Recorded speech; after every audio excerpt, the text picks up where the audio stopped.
give you Lamborghini GT. Hai gengs, welcome back to Sempuras. Kali ini gue kembali bakal ngasih spoiler lagi nih, atau alur cerita sebuah film yang berjudul Lamborghini, The Man Behind the Legend. Film ini mengangkat kisah seorang pria yang menjadi sosok terciptanya sebuah supercar, yaitu Lamborghini. So tanpa berlama-lama mending kita tonton aja yuk, let's check it out. Pada tahun 1945, tepatnya setelah Perang Dunia Kedua berakhir, di sebuah desa bernama Cento, Italia, hiduplah seorang pemuda bernama Ferruccio Lamborghini yang baru saja kembali dari perang. Dan ia pulang bersama teman baiknya yang bernama Matteo. Setelah menuruni bis, Ferruccio langsung menemui pacarnya yang bernama Clelia. Dan setelah itu, pulang ke rumah keluarganya yang memiliki sebuah perkebunan kecil. Ferruccio. Setelah sempat beristirahat, Ferruccio membantu ayahnya berkebun. Saat mereka sibuk memanen beberapa sayur kol, Ferruccio mengajak ayahnya untuk pindah ke kota karena ia ingin membuka sebuah usaha baru. Dan rencananya, ia ingin membuka sebuah pabrik traktor untuk pertanian dengan ukuran yang lebih kecil dan harga yang lebih murah. Oh ya, by the way, di tempat gue sayur ini namanya bawang perai nih. Seperti pemikiran petani tua yang kolot pada umumnya, ayahnya Ferruccio langsung mematahkan semangatnya. Ia berkata Ferruccio ingin membuat traktor bagaimana dan dengan apa. Lalu Ferruccio pun menjawab kalau selama ini ia bertugas sebagai mekanik di lokasi perang. Dan dengan ilmu yang ia miliki sekembalinya dari perang, akan ia gunakan untuk membuat sebuah mobil balap menggunakan mobil bekas. Dan setelah mendapatkan popularitas, ia akan mencari cara untuk membuat pabrik traktor. Tapi walaupun telah menjelaskan semua itu, si ayah tetap tak mendukung keinginan Ferruccio. 6 bulan setelah itu, Ferruccio dan Matteo mengikuti turnamen balap mobil yang diadakan oleh Enzo Ferrari. Dan mobil yang mereka gunakan adalah mobil bekas yang ditune up dan dimodifikasi menjadi mobil balap. Singkat cerita, balapan pun dimulai. Ferruccio dan Matteo menggunakan mobil Topolino. Kalau disandingkan dengan zaman sekarang, mungkin mobil tersebut sekelas dengan Wuling kali ya. Sedangkan lawannya menggunakan mobil-mobil dengan brand-brand ternama seperti Mercedes-Benz dan Alfa Romeo yang jelas-jelas di atas kertas jauh lebih unggul dari mobil buatan Ferruccio. Lalu, Ferruccio memaksa Matteo menyalip di tempat yang sempit. Karena terlalu berbahaya, Matteo tak menghiraukannya. Tapi Ferruccio yang terlalu ambisi untuk menang, ia memaksa Matteo untuk menyalip. Sehingga mobil pun tak bisa dikendalikan dan akhirnya mereka mengalami kecelakaan. Dan mereka kalah. We could have won. We could have died. You should have died. Setelah turnamen balap itu, Ferruccio dan Matteo sedikit terlibat cekcok. Tapi untungnya hanya pertengkaran kecil karena Matteo terlalu penakut untuk balapan. Lalu, Clelia yang telah resmi jadi istrinya Ferruccio mencoba menenangkan suaminya yang benar-benar stres dan depresi setelah balapan. Ia menanyakan kenapa Ferruccio benar-benar depresi dan ketakutan. Awalnya ia tak mau menjawab, tapi karena dipaksa oleh Clelia, Ferruccio pun menjawab kalau ia terlalu takut untuk gagal. Sedangkan di pemikirannya ia adalah orang yang terbaik. Untungnya, Clelia beda dengan istri-istri zaman sekarang. Ia tetap menyemangati suaminya dan percaya dengan semua impian Ferruccio. Untuk mengobati hati suaminya, Clelia meminta ia dibuatkan sebuah alat penurun badan yang akan ia gunakan 9 bulan lagi. Ferruccio benar-benar bingung dengan permintaan tersebut. Lalu Matteo berjalan keluar dan berkata, istrimu lagi hamil bego. Setelah mengetahui Clelia hamil, Ferruccio pun akhirnya kembali tenang. Setelah itu Ferruccio tak henti-henti memikirkan cara menggapai cita-citanya. Ia mendatangi sebuah bank. Setelah dari bank tersebut, Ferruccio pulang ke rumah ayahnya dan meminta bantuan untuk membuka usaha. Si ayah mengeluarkan semua uang yang ia punya dan ia berikan pada Ferruccio. Tapi Ferruccio berkata semua uang tersebut tak cukup. Lalu si ayah berpikir sejenak. Karena tak ada uang lagi, ia pun memberikan sertifikat tanahnya pada Ferruccio. Sekembali dari rumah ayahnya, Ferruccio menceritakan semuanya pada Clelia kalau ia ingin menggadaikan surat-surat tanah milik ayahnya. Clelia tak setuju dengan rencana tersebut karena perkebunan itu bukan hanya milik Ferruccio, tapi juga milik adik-adiknya. Dan ia meminta Ferruccio mengembalikan surat-surat tanah tersebut, atau kalau enggak masukkan ke deposito atas nama ayahnya Ferruccio. Seandainya gue ntar punya dapat istri kayak gini nih. Lalu, Ferruccio tak bisa berkata apa-apa dan terpaksa menuruti keinginan Clelia. Ferruccio kembali mendatangi bank dan kali ini ia bertemu dengan petugasnya. Ferruccio berkata ia ingin membuka sebuah rekening deposito dan ingin menyimpan surat-surat tanah tadi. Saat si petugas bertanya rekening tersebut akan dibuat atas nama siapa, Ferruccio seketika terdiam. Setelah berpikir beberapa detik, ia memutuskan membuat rekening tersebut atas nama dirinya. Ferruccio Lamborghini. Beberapa hari setelah itu, Ferruccio dan Matteo mulai membawa beberapa peralatan-peralatan bengkel, sedangkan Clelia terpaksa pasrah dengan keputusan suaminya itu. Ferruccio dan Matteo membuka sebuah bengkel kecil di samping kontrakannya. Di sana, ia mendesain sebuah traktor kecil sederhana dengan nama Carioca. Dan rancangan traktor tersebut akan menggunakan mesin truk Morris 1500 cc dengan 2 tangki bahan bakar. Satu tangki menggunakan bensin dan yang satu lagi menggunakan minyak tanah. Ketika mesin telah panas dan berjalan lancar, konsumsi bahan bakar akan dialihkan ke minyak tanah. Lalu, agar minyak tanah tersebut bisa menguap dengan normal layaknya bensin, ia akan menggunakan koil tembaga sehingga proses pembakaran dan panas yang dihasilkan bisa sempurna. Lalu, Matteo meragukan desain traktor kecil dengan tenaga besar tersebut. Tapi dengan yakinnya, Ferruccio berkata, kalau seandainya tak bisa, kita bikin bisa. Dan disinilah awal terciptanya mobil hybrid, alias mobil hemat energi. Setelah itu Ferruccio dan Matteo mendatangi sebuah kuburan mobil-mobil tua. Setelah melihat sebuah truk Morris rongsokan, tanpa pikir panjang mereka langsung membeli truk tersebut dan membawanya pulang. Lalu mulai membongkar satu persatu bodi mobil tersebut.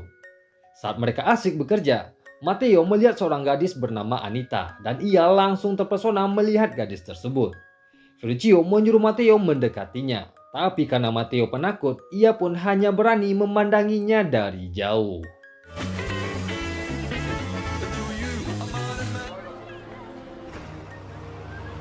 Wave stupid. Saat mereka berdua makan siang di restoran, Matteo kembali terpukau melihat Anita yang juga berbelanja di sana. Ferruccio sekali lagi menyuruh Matteo mendekatinya. Tapi karena Matteo penakut, Ferruccio akhirnya mendatangi wanita tersebut dan mengajaknya berkenalan, lalu memperkenalkannya pada Matteo. Ferruccio telah sibuk memberi kode-kode mata, tapi Matteo masih saja menggigil ketakutan. Karena di perkenalan itu hanya Ferruccio yang bicara, wanita tersebut akhirnya menjadi tertarik pada Ferruccio. Mereka berbulan-bulan mengerjakan traktor tersebut sampai semua bodi traktor berhasil dibuat dan dipasang, lalu dicat. Setelah semuanya berhasil dikerjakan, Ferruccio dan Clelia mulai menantikan hari kelahiran anak mereka.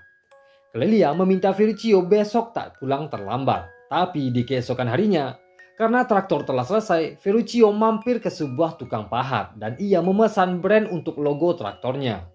Karena si tukang pahat terlalu lama, Ferruccio akhirnya benar-benar terlambat pulang.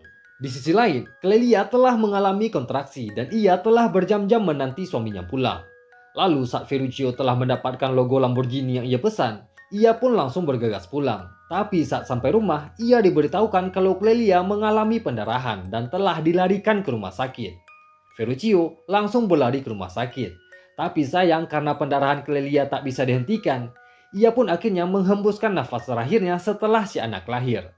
Dan Ferruccio tak sempat bertemu dengan Clelia untuk yang terakhir kalinya. Beberapa hari setelah itu, Clelia pun dimakamkan. Anak mereka dirawat oleh keluarganya Ferruccio. Dan anak tersebut diberi nama Toleo atau bisa dipanggil Tole. Setelah Tole dirawat oleh kakeknya, Ferruccio kembali ke kota dan mendatangi bank. Saat bertemu dengan si direktur bank, Ferruccio langsung memperlihatkan foto traktor yang ia buat dan ia mengajukan proposal dan meminta bank tersebut mendanainya untuk memproduksi 1000 buah traktor. Karena prototipe traktor telah berhasil dibuat dan selesai, proposal tersebut akhirnya disetujui. Setelah itu mereka berdua merayakan keberhasilan proposal tersebut di sebuah restoran dan kembali Matteo melihat Anita yang juga berada di sana. Ferruccio sekali lagi menyuruh Matteo mendekatinya dan mengajaknya minum berdua, sedangkan Ferruccio pergi menyendiri di luar restoran. Tapi saat Ferruccio sedang asik menangis mengingat mendiang istrinya, tiba-tiba Anita datang. Lalu Ferruccio bertanya pada Anita apakah Matteo jadi mengajaknya berbicara. Anita pun menjawab iya, tapi ia tak tertarik dengan Matteo. Mendengar kata-kata tersebut, Ferruccio langsung menyuruh Anita menjaga jarak karena ia sedang berkabung. Dan seandainya Anita tetap mendekatinya dan duduk di sampingnya, ia otomatis akan memanfaatkannya karena ia sedang butuh wanita saat ini. Tapi Anita tetap yakin dengan pilihannya dan ia siap dan rela dimanfaatkan Ferruccio sebagai pelampiasan dan sebagai ibu tirinya Toleo. Saat mereka berdua berbicara dan mungkin sampai ciuman, Matteo melihat mereka dari kejauhan. Seketika hubungan pertemanan pun hancur. Saat Ferruccio kembali menemui Matteo, Matteo langsung meluapkan amarahnya dan berkata kalau Ferruccio terlalu serakah. Ferruccio pun menjawab dengan permintaan maaf, tapi sekarang anaknya sedang membutuhkan sosok seorang ibu. Dan ia pun tak merebut Anita dari tangannya Matteo secara langsung, karena Matteo tak pernah memilikinya secara resmi. Setelah mendengar perkataan itu, Matteo memutuskan hubungan dengan Ferruccio dan ia meminta saham kepemilikan Lamborghini sebanyak 25%. Dan ia memutuskan hubungan itu ketika Lamborghini Traktor akan mendulang kesuksesannya. Beberapa tahun setelah itu, tepatnya tahun 1963, Ferruccio mendulang masa keemasannya. Lamborghini Traktor menguasai pasar traktor di seluruh Italia dan Anita masih menjadi istrinya Ferruccio yang membantu mengelola keuangan perusahaan Lamborghini Traktor. Untuk kendaraan yang ia pakai, Ferruccio memilih mobil terbaik di dunia, yaitu Ferrari, dan ia memiliki 7 unit mobil tersebut. Tapi, ia selalu mengeluhkan kopling mobil tersebut yang benar-benar tak nyaman untuk dipakai. Setelah itu, seorang pria bernama Wallace mendatangi pabrik Lamborghini. Ia datang ke tempat tersebut untuk melamar pekerjaan, dan kebetulan pada saat itu Ferruccio sedang sibuk memperbaiki mobilnya. Karena Wallace memiliki pengalaman sebagai pembalap jalanan dan mengerti dengan mobil, ia pun mengajak Ferruccio bicara dan membahas mobil Ferrari yang dikerjakan Ferruccio. Lalu Ferruccio menanyakan pendapat Wallace mengenai perbandingan dua buah kopling antara kopling Ferrari dan kopling traktor Lamborghini. Dan Wallace pun menjawab semuanya ukurannya sama, yang penting tukar tempat saja. Lalu setelah itu Wallace mulai mengatakan isi hatinya kalau ia telah mendatangi kantor Ferrari, kantor Maserati, dan Alfa Romeo. Dan mereka semua menolak lamarannya. Setelah mendengar semua curhatan itu, ia pun akhirnya diterima oleh Ferruccio bekerja di sana. Setelah itu, Ferruccio mengajak Wallace ikut dengannya menemui Enzo Ferrari. Setelah menunggu beberapa saat, Enzo Ferrari pun datang dengan kesombongannya. Saat ia keluar dari gedung, Ferruccio langsung menyapa dan memperkenalkan dirinya sebagai pemilik Lamborghini Traktor yang memiliki 7 buah mobil Ferrari. Lalu, Ferruccio menyampaikan keluhannya mengenai kopling Ferrari yang tak nyaman digunakan. Dan ia menawarkan kerjasama untuk menggabungkan kopling traktor Lamborghini dengan mobil Ferrari. Alias, mobil Ferrari menggunakan kopling yang diproduksi oleh Lamborghini. Tapi bukannya tertarik atau memberikan pendapat, Enzo Ferrari malah menghindar Ferruccio dan berkata, "Kau terlalu bodoh untuk belajar. Lamborghini terlalu bodoh untuk belajar." Setelah mendengar hinaan tersebut, Ferruccio benar-benar murka dan ia berniat mengalahkan Enzo Ferrari. Suatu ketika, ia mendatangi sebuah pameran foto dan di sana ia melihat sebuah foto matador, foto seekor banteng yang dipandang Ferruccio sebagai juara yang tak pernah menyerah. Setelah melihat foto banteng tersebut, ia pun memutuskan akan membuat sebuah mobil terbaik yang tak akan pernah terlupakan layaknya seekor banteng. Setelah itu, Ferruccio memanggil 3 orang mekanik yang pernah bekerja di 3 perusahaan mobil yang berbeda, yaitu Giotto Bizzarini, mantan Ferrari, Gianpaolo Dallara, mantan Maserati, dan Franco Scaglione, mantan desainer Alfa Romeo. Ferruccio menunjukkan desain mobil yang akan ia buat dan langsung menanyakan butuh berapa lama membuat mobil tersebut. Seketika, ketiga orang ini berkata tak sanggup dan mustahil mobil tersebut untuk dibuat. Karena desain mobil tersebut adalah menggunakan mesin V12 atau V12 yang memiliki ukuran sangat besar dan mustahil dimasukkan ke dalam mesin berukuran 3500 cc. Sedangkan Ferruccio memberikan syarat tak lebih dari 3500 cc. Kalau lebih akan menambah beban mobil. Mobil yang diminta Ferruccio adalah mobil balap super ringan bermesin besar tapi menggunakan bodi yang kecil. Yang jelas-jelas hal tersebut mustahil untuk dikerjakan oleh ketiga orang ini. Tapi Gianpaolo sedikit memberikan opsi dengan mengganti bahan baku mesin menggunakan aluminium. Tapi hanya sebagian. Sehingga walaupun ukuran mesin tersebut besar, beratnya akan sedikit lebih ringan. Untungnya Ferruccio tak takut dengan yang namanya gagal, sehingga ia menyetujui ide tersebut. Dan ia meminta semuanya harus selesai dalam waktu 6 bulan. Dan akan mengikuti acara mobil Geneva Motor Show yang akan diadakan 6 bulan lagi.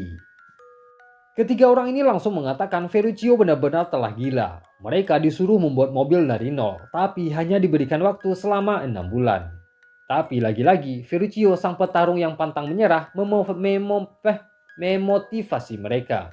Jangan menyerah kalau kita belum pernah gagal. Setelah mendengar kata-kata itu, mereka semua meminta Ferruccio menyediakan bahan-bahan yang dibutuhkan dan harus diimpor dari luar negeri. Setelah semuanya disetujui, mobil pun mulai dikerjakan dari nol. Come on. Cheers. Yes. Setelah itu, Ferruccio membangun pabrik mobil Lamborghini pertamanya dengan mempertaruhkan semua uang yang ada di Lamborghini Traktor. Dan keputusannya itu sampai membuat Anita benar-benar mengamuk. Lalu 3 bulan setelah itu, beberapa part mobil telah selesai dikerjakan, tapi masih terjadi kendala di desain bodi mobil.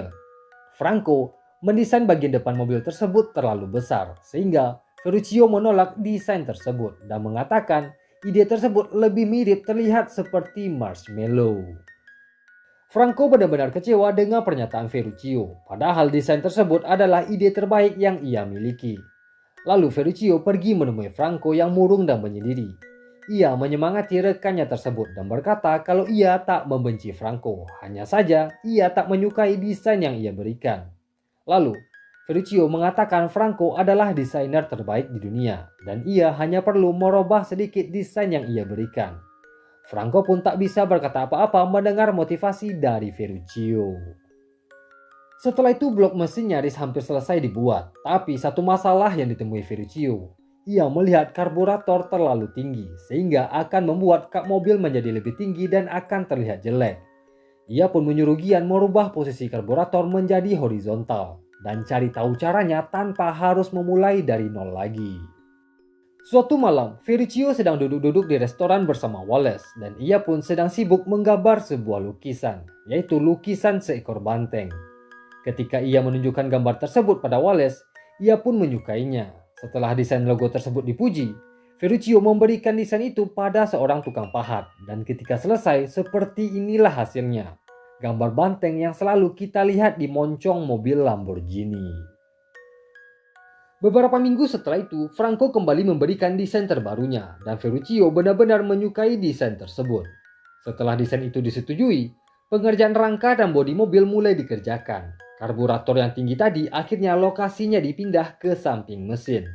Dan setelah beberapa minggu dikerjakan, mesin dan bodi pun selesai dipasang.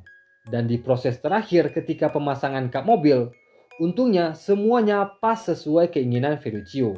Dan prototipe Lamborghini 350 Gran Turismo pun akhirnya selesai dikerjakan. We have a car.